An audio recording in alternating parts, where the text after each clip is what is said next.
দেখেন, ডক্টর মোহাম্মদ ইউনূসের সরকারের দায়িত্ব ছিল ফ্যাসিবাদী যে কাঠামো সেটা ধ্বংস করা। কিন্তু আমরা দেখলাম যে গত 14-15 মাসে এখনো পর্যন্ত সেই ফ্যাসিবাদের পতনটা হয়েছে বলে আমার কাছে মনে হচ্ছে না। শুধুমাত্র ফ্যাসিবাদের জননী শেখ হাসিনার পতন হয়েছে, কিন্তু এই যে 16 বছর ধরে হাসিনা যে ধরনের ব্যবস্থা তৈরি করেছিল সেই ব্যবস্থা নির্মূল করার জন্য ডক্টর মোহাম্মদ ইউনূসের নেতৃত্বাধীন সরকার কোনো উদ্যোগ গ্রহণ করেছে বলে আমার কাছে মনে হচ্ছে না। তারা বিভিন্নভাবে আপনার উপদেষ্টারা কিভাবে আসলে তার আত্মীয় স্বজনকে বিভিন্ন জায়গায় বসাবে এবং কিভাবে আত্মীয়করণ করবে সেগুলো নিয়ে ব্যস্ত ছিল। কয়েকজন উপদেষ্টা কাজ করেছে, বাট অনেক উপদেষ্টার বিরুদ্ধে কিন্তু অভিযোগ অনুযোগ আছে। সুতরাং আমরা বলতে চাই যে এখনো সেই সময়টা রয়েছে। সব কিছু যে শেষ হয়ে গেছে আমরা বিশ্বাস করি না। আপনাদের হাতে আরও 2.5 মাস 3 মাস সময় আছে। এই 3 মাস নির্বাচনের পরিবেশ তৈরি করার দিকে আপনারা মনোযোগ দেন। এই 3 মাস আপনারা কিভাবে দলগুলোর কাছ থেকে সহযোগিতা চান সে বিষয়ে দলগুলোর সাথে আপনারা বৈঠক করেন। আমি তারপরেও আশা রাখতে চাই যে ডক্টর মোহাম্মদ ইউনূসের নেতৃত্বাধীন সরকার আগামী নির্বাচনটা তারা ভালো করার চেষ্টা করবে। আসুন, দলগুলো আমরা যারা রয়েছি, নেতৃবৃন্দ যারা রয়েছি, আমরা সবাই মিলে সরকারকে, নির্বাচন কমিশনকে সহযোগিতা করি। আগামী নির্বাচন যদি যথাসময়ে না হয় তাহলে এই দেশ ব্যর্থ হয়ে যাবে। আগামী নির্বাচন যদি যথাসময়ে না হয় সেক্ষেত্রে কিন্তু আরেকটি একাগ্র সৃষ্টি হবে এবং আওয়ামী ফ্যাসিবাদ আবারও ফিরে আসবে। গণ অধিকার পরিষদ আমরা 200 আসনে প্রার্থী ঘোষণা করেছি। আমরা নির্বাচনের প্রস্তুতি নিচ্ছি।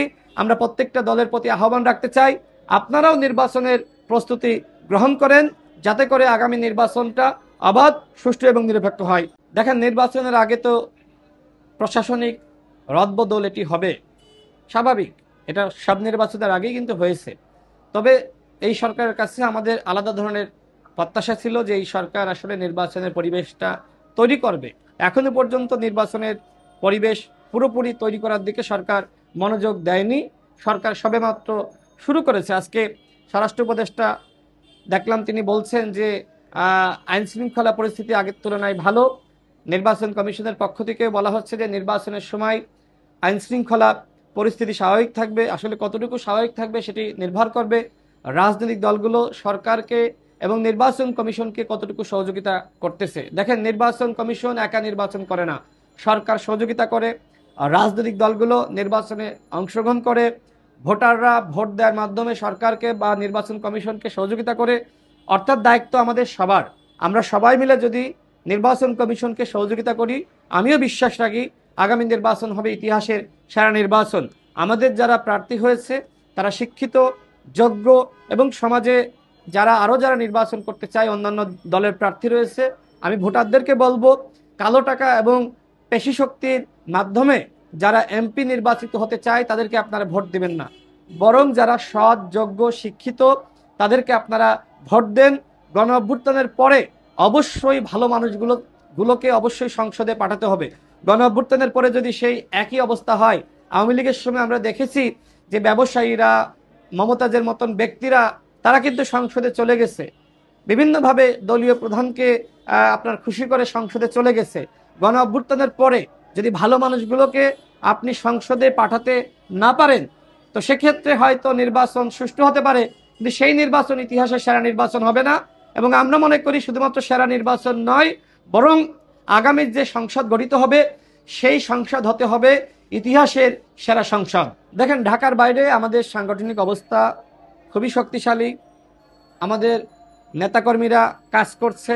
আমরা জেলায় জেলায় সমাবেশ করেছি, উপজেলায় সমাবেশ করেছি। আমাদের ঢাকার বাইরে আমাদের ভালো প্রার্থী রয়েছে। আমরা সবগুলো বিভাগেই তো আমরা প্রার্থী ঘোষণা করেছি।